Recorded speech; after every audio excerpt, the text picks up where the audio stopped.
So welcome everyone to this is just the beginning. This is our second one, and so really glad to be with you this evening, and I'm glad that you have chosen to come here with your curiosity and your courage and your joy and perhaps brokenheartedness, all of those things as we gather here together. So let's take a moment to kind of acknowledge, as we have been doing, the other people in this Zoom room. As each of you know, because you've hung out with me in the past before, I convene highly participative activities, and they're made powerful and meaningful by your full presence, by your resisting multitasking, by your being present with your eyes and your spirit and your heart. So perhaps we could just take a moment to kind of say hello, and perhaps pick one particular person in the Zoom squares and kind of wave at them, even though they don't know you're waving at them, and say hello. And so we'll begin that way, just with a kind of a welcome of one another. So thank you so much. Yeah, so as I think each of you know, this work is being supported by the United Church of Canada, by our colleagues and friends at Ralph Connor Memorial United Church, and also by the National United Church organization, as well as Chinook Winds region. And that Tony Snow is one of the advisors, along with Greg, and Beth, who is with Kairos, is another advisor, although she is kind of advisor in absentia right now because she's very busy advising a new baby who is just the cutest thing ever. So she's kind of got that work is kind of keeping her occupied at the moment, which is wow. very cute. So yeah, so we're here. Many of us, but not all of us, come to this table from the land of the prairies, foothills, mountains, and Chinooks, and the Bow River. So that's some of us, but I know other of us come from other places. And the space that those of us in Calgary and Canmore. So let's take a moment and kind of gather ourselves into this space, using our breath as a way to do that. So I'd like you to just take a moment to breathe and to know that we are here sustained by so much that is more than us.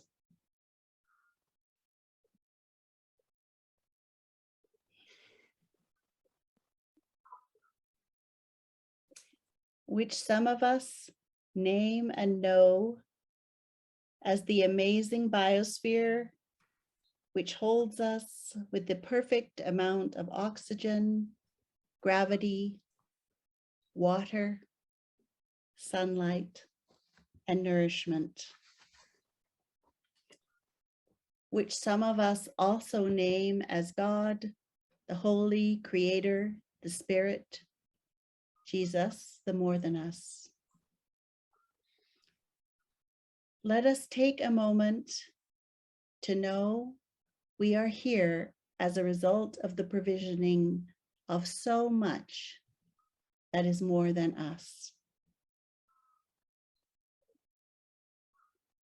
I'm going to invite you to take 3 deep breaths to know your embeddedness in the myriad living systems of the planet.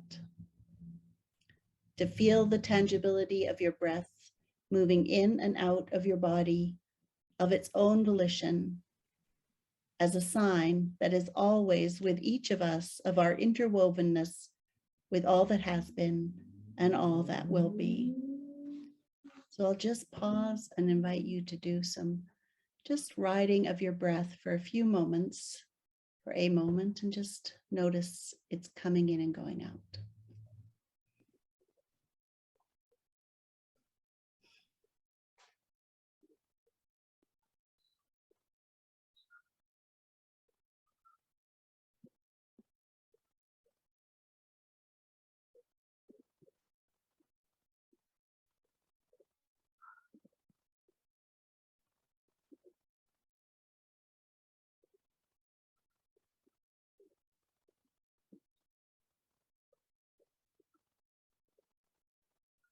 And let that breath coming in be a breathing in of all that nurtures you and connects you. And the breathing out be your contribution to systems and life also beyond you.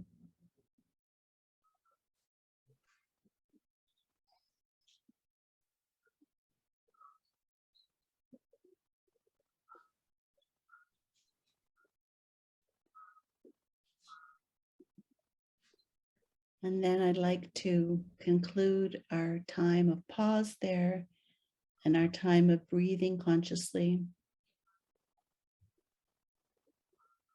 with two short poems. One we shared last week by Denise Levertov, and one by Kabir.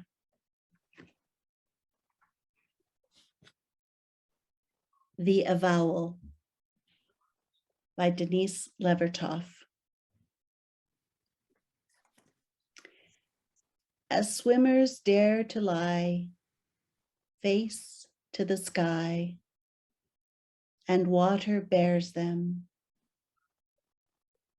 As hawks rest upon air, and air sustains them.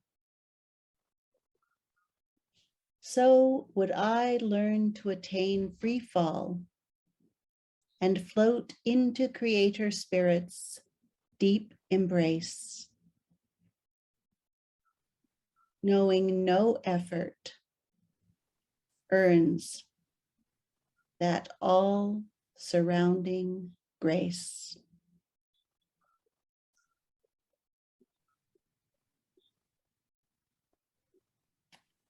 As swimmers dare to lie face to the sky, and water bears them.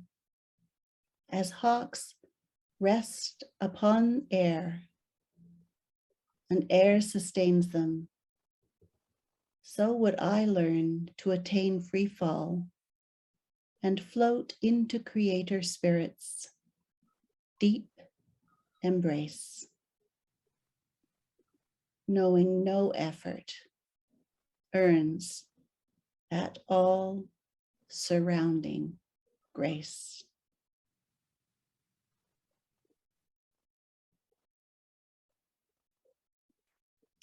And from Kabir, I laugh when I hear the fish in the water is thirsty.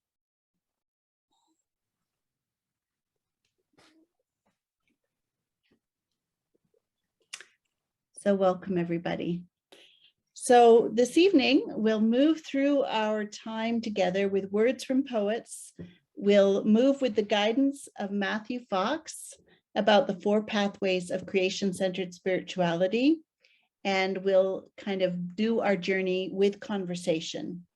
So that's kind of the lay of the land for our time together. So I'm really excited to kind of step with you into this journey with Matthew Fox. I'm one of those people who really kind of needs deadlines and structures to help me kind of do things. And so this opportunity is giving me the encouragement and the commitment to pay close attention to Matthew Fox. So I'm very grateful for that. And one thing I'll just say by way of information and sharing resources for you to do your own explorations is that if you go on Matthew Fox's website and you type in the search bar via Positiva, so the 4 pathways of creation-centered spirituality are via Positiva, via Negativa, via Generativa, and via Transformativa. So if you put in each of those, what will come up is all kinds of blogs that he's written on aspects of each of those. And so it's a really easy way to kind of get bite-sized pieces of his exploration of each of those, all of which are, of course, amazing because I'm not sure what a polymath is, but I think he must be a polymath, like just someone who's very smart and read everything and links things, like connects things.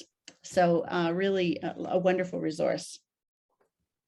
So what I'd like to do is I'd like to begin by sharing with you a bit of a slide deck about Matthew Fox and the 4 pathways of creation-centered spirituality.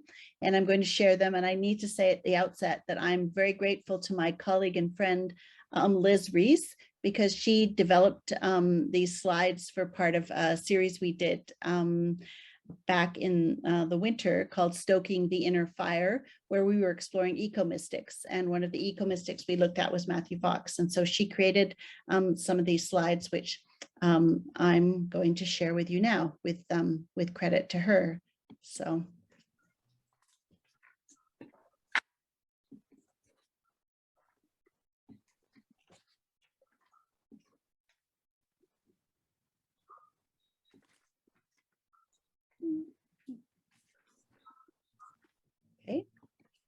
Okay, that's what we want. All right.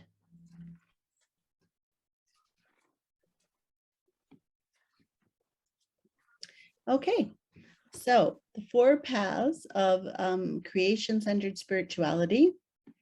And this, let me just make sure we haven't missed one. Okay, so this is a picture of Matthew Fox, and he is sitting in the seat, the chair of Meister Eckhart, who is one of his I think the person for whom he references a lot of his theological exploration and the direction that his theology has taken has been very much influenced by Meister Eckhart.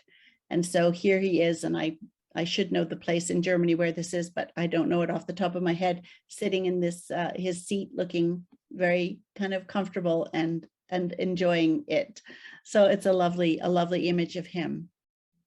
So some of us had the really lovely good fortune of meeting and enjoying Matthew Fox in the winter of 2019. So it was just before COVID started. He came and did a presentation at the Wisdom Center in Calgary, and he was dynamic, and a few things really struck me from his sharing and what he offered that I wanted to kind of share with you this evening as we move into using his work and his ideas. So I'm going to stop share for a second. Oh, there's Tony. So one of the things, hi, Tony. Hello. Welcome. Thank you. We'll come back to you in a minute, okay? But glad you're here. So one of the things that I learned, or that we learned about Matthew Fox, and he must have shared it, so was that when he was 12, he contracted polio, and he was kind of bedridden for about 6 months. So I don't know how severely he was paralyzed, but he wasn't moving. And he was in a family where I think his dad was a football coach and his older brothers were playing football. And there he was, like totally stranded on this bed as a young boy. And so one of the things that he said kind of after that in an interview he did with somebody was that as he came out of that experience, he said, "It was a miracle that I had legs," he said. "I knew I was going to spend the rest of my life celebrating the miracle of life." And I just think that's so profound, because when you start to simmer in his work and his writing and his thinking, it is just bursting with life without apology. Like he just says, part of his, the reason he got excommunicated was because he was not going to have any truck with the concept of original sin. He's all about original blessing. And so he actually got excommunicated from the Catholic Church because of his ideas around that. And so he has just been an advocate for a Christian theology and a Christian expression that is full of life. And I just love that. And one of the things that became clear in the weekend we spent with him was he had us dancing a lot. So here was this 80-year-old lovely man, super tall, leading us in circle dances and doing different kinds of dances. And it was like, of course he's leading us in dancing, right?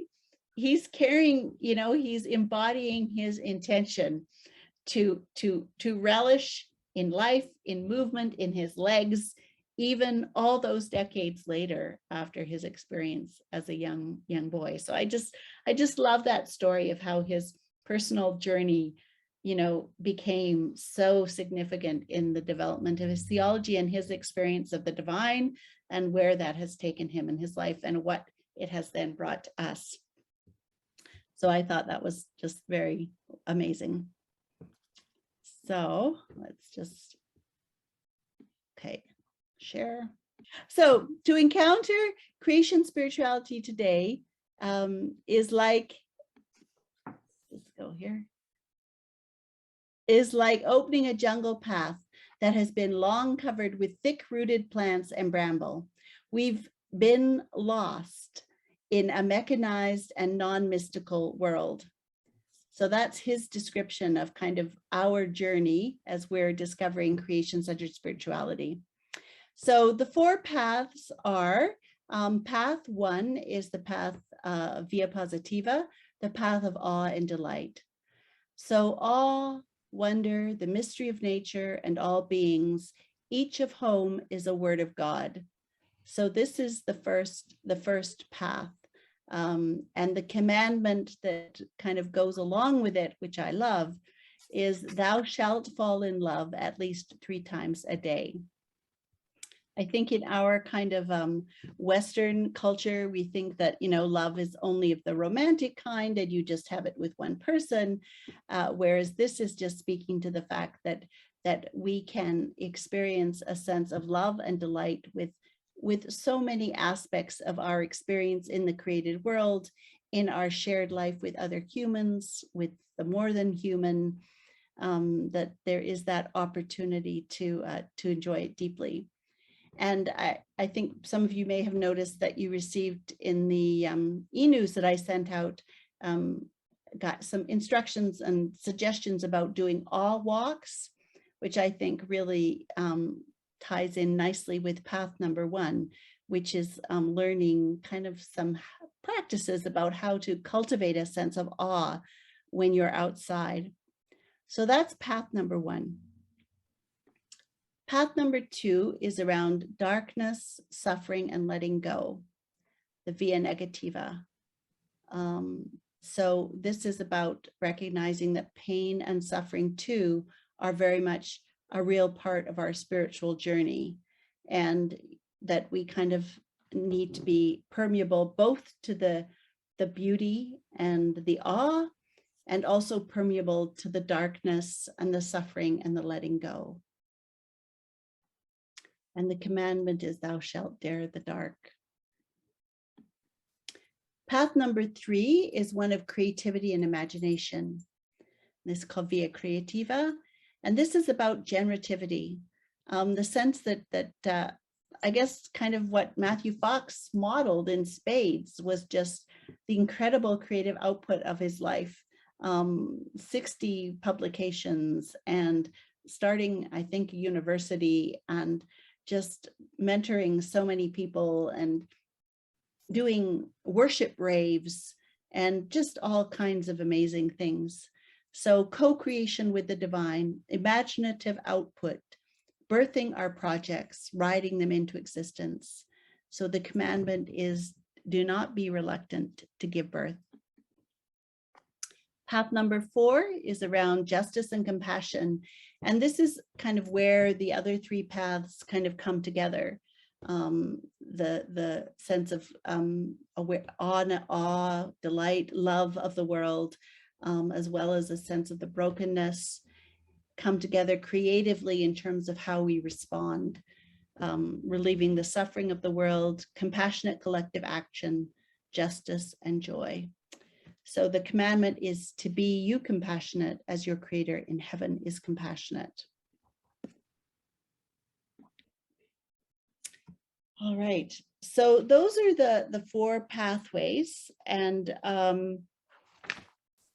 one of the pieces that struck me recently was I was following Matthew Fox on his blog that he has been doing, and he does one every day, and it's so timely. It's so rooted in what's happening in the world. And part of a recent one was responding to the war in Ukraine and the violence and the destruction and the injustice and all of what's happening there. And he quotes Rilke in terms of walk your walk of lament on a path of praise. And he says, this sentence summarizes the essence of what mysticism is. It marries the via positiva and the via negativa, the joy and wonder, reverence and gratitude, along with the suffering and grief.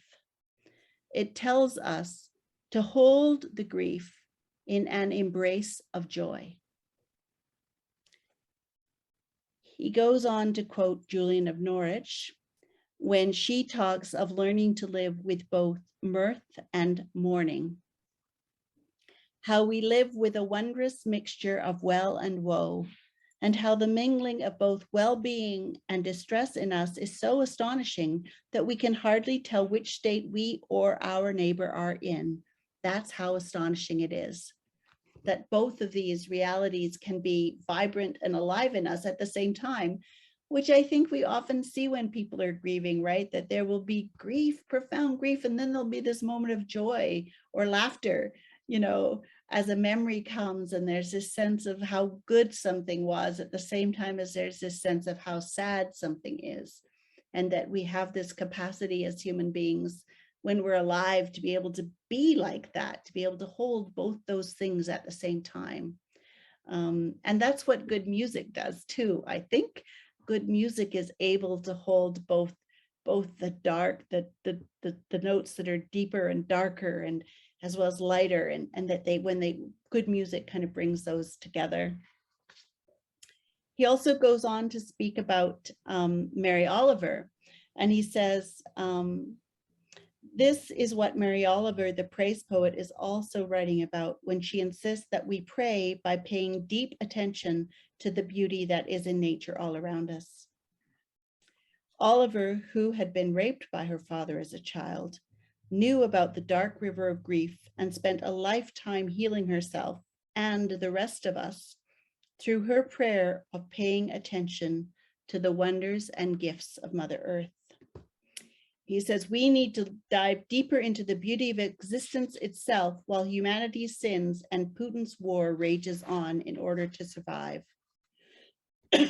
Let us learn to not shut our eyes to the suffering that is so in our faces today, but also to wrap it in a song of praise and thanksgiving for what is deeper than human malfeasance, the miracle of our existence and the earth's hospitality and the universe's 13.8 billion years of gestation that have brought us this far. So he's inviting us to just really settle ourselves in the bigness and the goodness of the planet and our life here, and the miracle of that and the richness of it, and let that hold us even as we are wanting to be permeable to what's happening and the sadness and the grief of it and all of the feelings that it creates in us.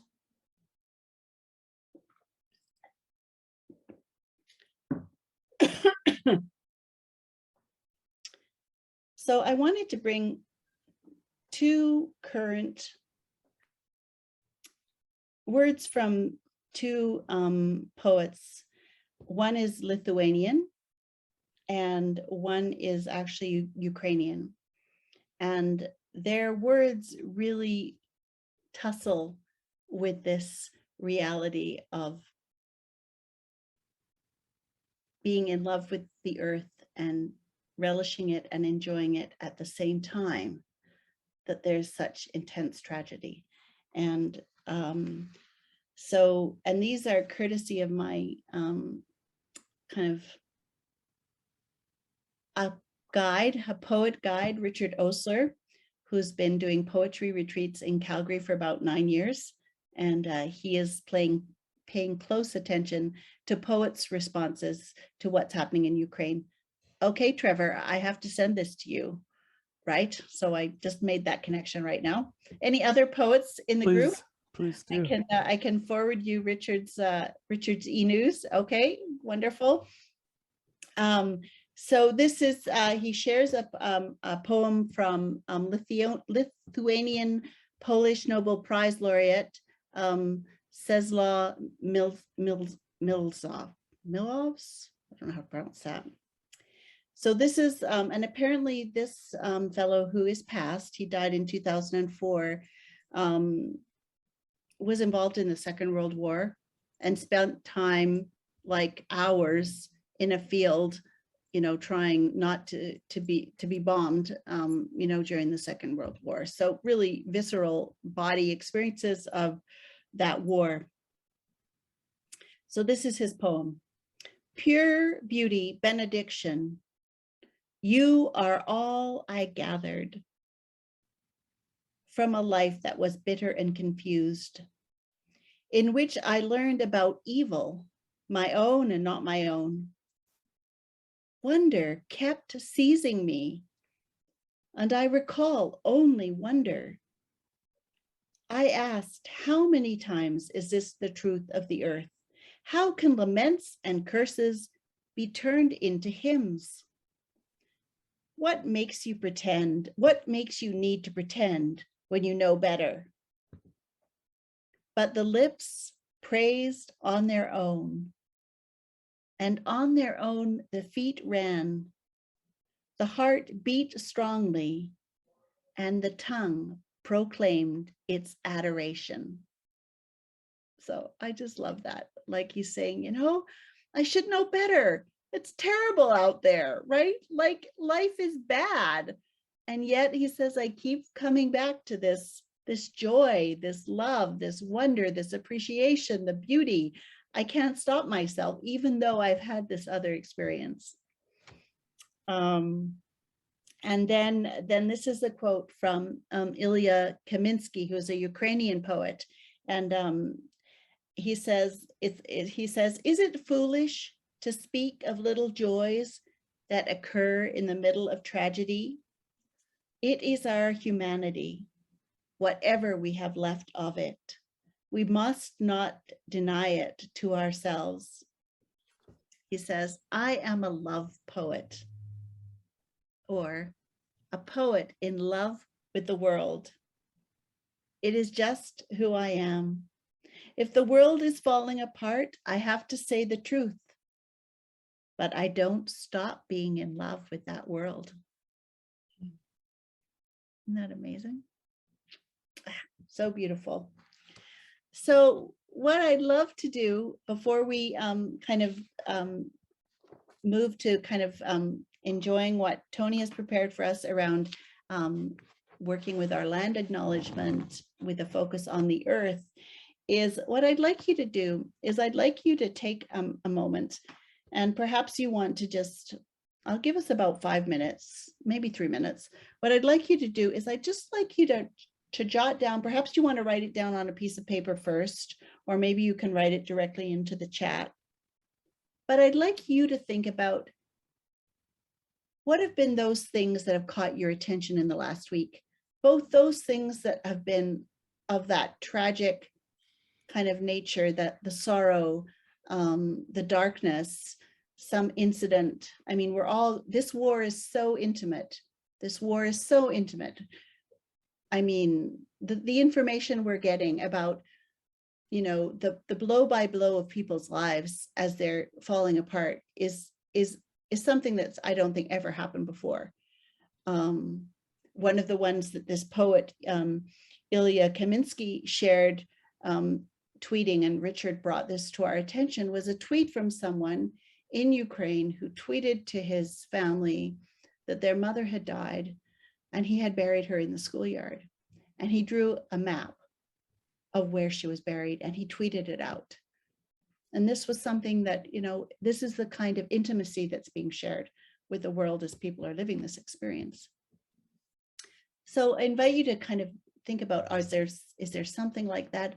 And also at the same time, has there been something of joy, of wonder that just reaches out to you even in the midst of this?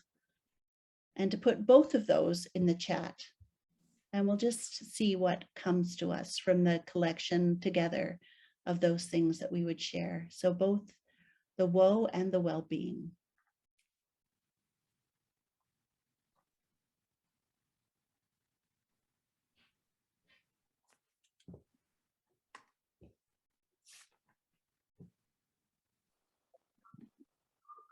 So I think there we've kind of together had the kind of experience of holding both of the via positiva and the via negativa at the same time, and letting them support us, or letting ourselves be supported by the path of love and awe and delight. So Tony, I'd like to kind of open it up to you at this point. If you would like to lead us in the offering you have around the land acknowledgement.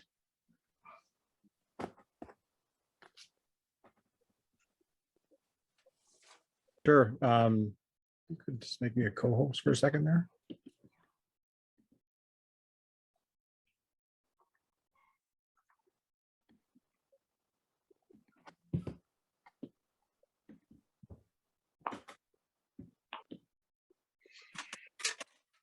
I was in a meeting with the Indigenous ministries across Canada for supposed to go from 5 until 6:30. So I thought as soon as I was done, I was like, oh, I have a half an hour until I go into the next session. So that I forgot that we started at 6:30.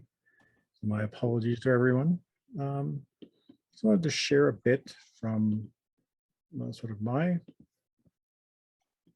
take on what Sarah has presented, but also take a bit of the tradition that we look at in terms of acknowledging the land, being part of the land, the prayerful sort of aspect of the land, and how we integrate our understanding into that.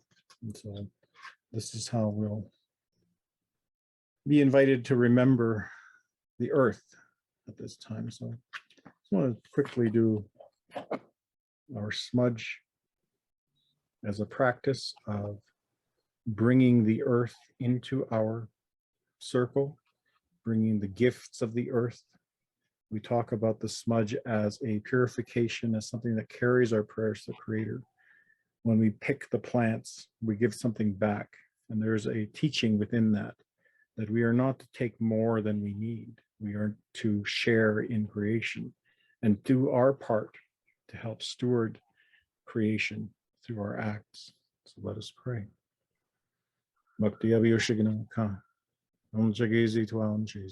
Jesus Christ,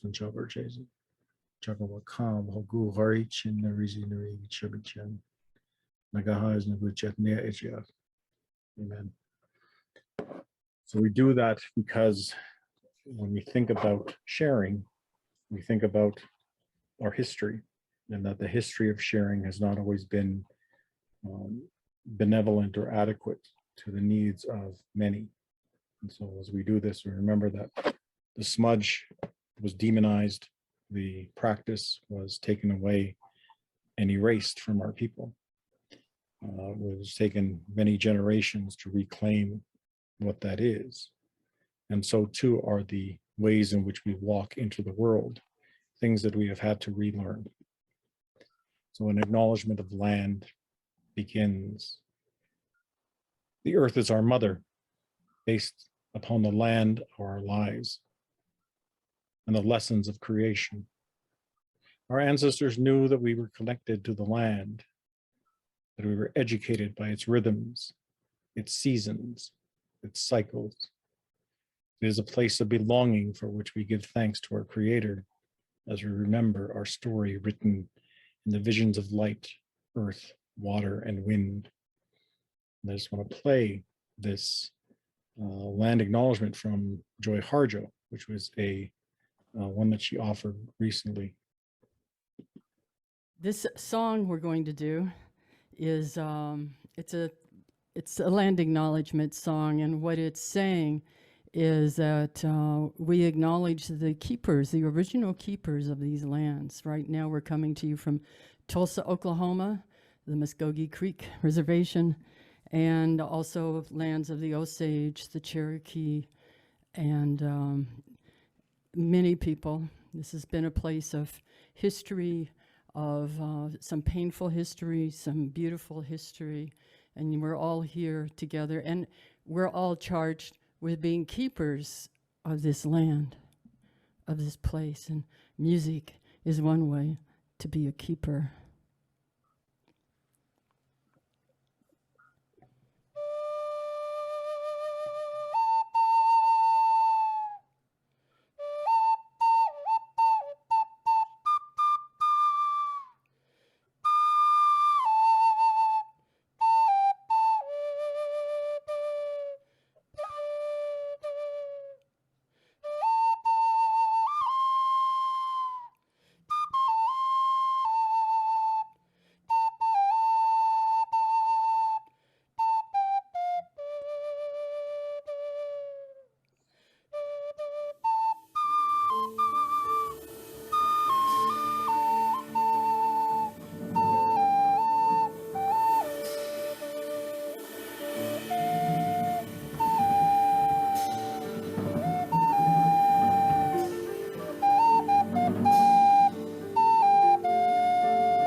As we think about the ways in which we form our understandings, when I look at this and I take Sarah's reading of Matthew Fox's information to light, I think about it in terms of our indigenous way, our indigenous path of doing things. So the via positiva, the bringing of light, the bringing of us into creation leads into, to me, in our way of thinking, via creativa, which is that burgeoning of life. So as we think of springtime now into summer, that is associated with our understanding of the world as a cycle, that these things begin and they flourish in that time frame. As we move into the opposite end of that, the via negativa, is a time of closing of the day, but also an interrelation with the mystical. And so we think about the rains, the water spirits, the what we call the thunderbirds, which are those beings that bring us insight and teaching. And then the via transformativa brings us to a new sort of phase of our in terms of winter, in terms of white hair, in terms of eldership, how we step into the world, going back into this cycle every day, learning as we go, and being informed and fulfilled by our relationship to the cycles of the earth and the cycles around us. When we talk about a practice of earth, we think about in this way how we relate to the earth. So I'd like you to think a bit about your favorite spot in creation, the space that calls you in your darkest hour, its blessing and fulfillment. It has a healing power in our hearts. We think about the ways that we are the earth, from our quantum signature in our cells that relates us to the matter of all creation, to the spark of life that gives us sentience and intelligence and understanding. We are the stuff of soil and mud. We are the scape of mountains. We are the depth of valleys. We are the substance of the holy around us, within us, and through us. May we remember this in our practice of remembering the earth.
Ho, ho, ho, ho, eh, la, hey, ah, hey, ah, hey.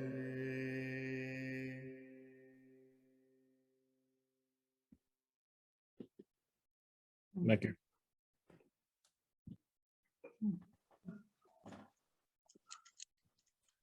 Wow, that's rich. Thank you, Tony.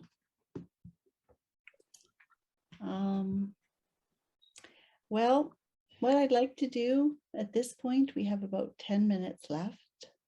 And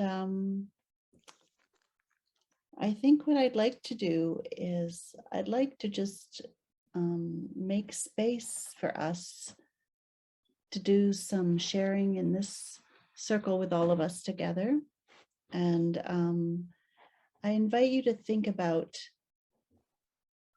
what is emerging for you in terms of this via Positiva, this creation-centered spirituality. I invite you to kind of to think about that, and we'll take some time to just share. And perhaps your response will be just a response to some of the richness that's been part of this evening, or something particularly around that question in terms of your journey on this pathway of loving the earth.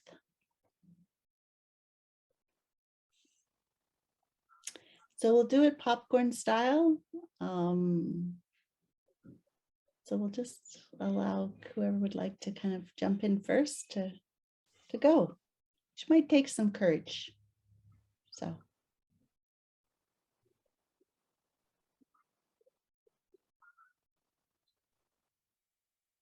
I want to just make sure nobody else would like to share. The way we'll bring our time to a close is last time Trevor shared a poem with me that he had written, and it seemed like it just spoke so well to the Via Positiva, and so I asked him if he would be willing to share it with us.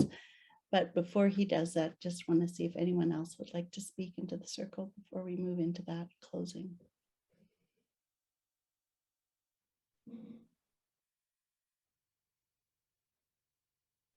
Okay, thank you. Trevor. Thank you, Sarah. This poem is called The Beauty of Christ. The beauty of Christ, it'll sneak up on you, finding you in quiet pockets of daily life. When you're yawning in your backyard, shaking out the cobwebs of the clouded night before. A sunbeam sneaks tenderly through the trees to greet your chilled skin. The beauty of Christ, it'll understand you, finding you in moments of unbridled sorrow, when all your Fridays are feeling good because my God, why have you forsaken me? When the agony stills and limitless empathy whispers, I feel your pain. The beauty of Christ, it'll humble you. When you're judging the paranoid schizophrenic king of the street corner, panhandling to fund his illicit medication, and you remember, this good-for-nothing, broken-brained being is my Christ and Lord. The beauty of Christ, it'll break you. When government breaks down, militias swarm the streets, a 6-year-old girl places a rose in your gun's smoking barrel, and you realize she offers you peace and a pardon for the slaughter of her dying kin. The beauty of Christ, it'll crowd you till you die if you've honed awe into your discipline.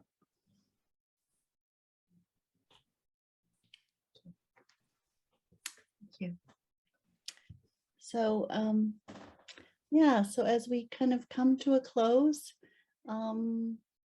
I just invite you, and we won't do this out loud, but I just invite you to think about to whom or to what would you like to dedicate the goodness of this time that we've shared together? Who would you like to dedicate it to a particular person, to a place, to the planet, to some story you're aware of, to someone you love, someone you're experiencing anger with, just to think of that. And And when we do our kind of closing kind of bow and kind of to one another, that you can be thinking of the goodness of this going where you would like it to be. So we'll do a bow and then we'll wave, and I look forward to seeing you next week.